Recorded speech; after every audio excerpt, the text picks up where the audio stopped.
Апелациониот суд во соопштението наведува дека предметот бил примен на 8 октомври лани, дека јавната седница ја одржале на 7 март оваа година, а конечната одлука, поради обемните докази, ја донеле дури по 9 месеци, односно на 5 декември.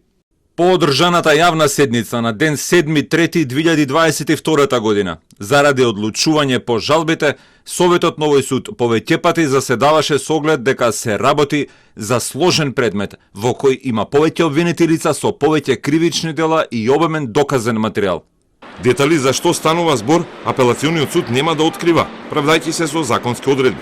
Според судот утврдено е дека постои неусогласеност меѓу изречената пресуда и она што е наведено во нејзиниот писмено изготвен примерок, односно во изворникот на пресудата нема опис на противправните дејствија за секој од обвинетите.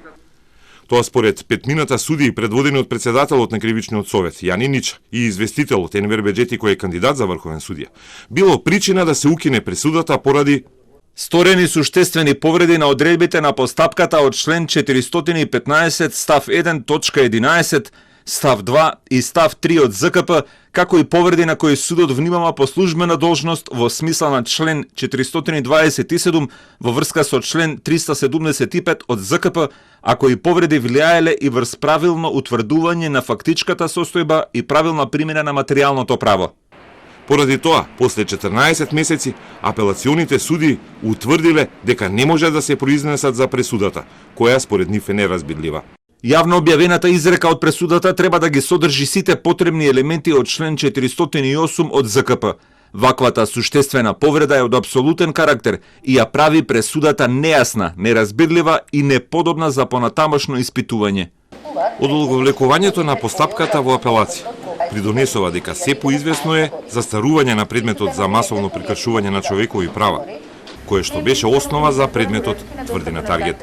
Предметот беше издвоен како таков поради неговото невообичаено долго траење во постапката во втор степен, односно речиси 2 години беше овој предмет пред апелациониот суд.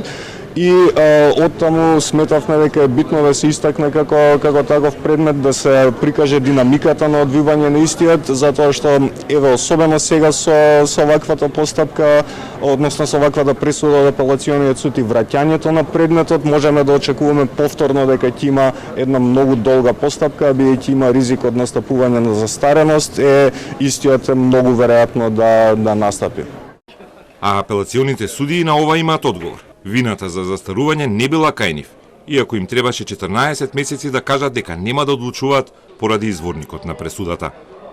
Иако судот по службена должност внимава на роковите за застареност на кривичното гонење со оглед на причините поради кои е донесена одлуката, не се впушти во мериторно одлучување по однос на застареност на дел од кривичните дела, која всушност и не настапила пред овој суд.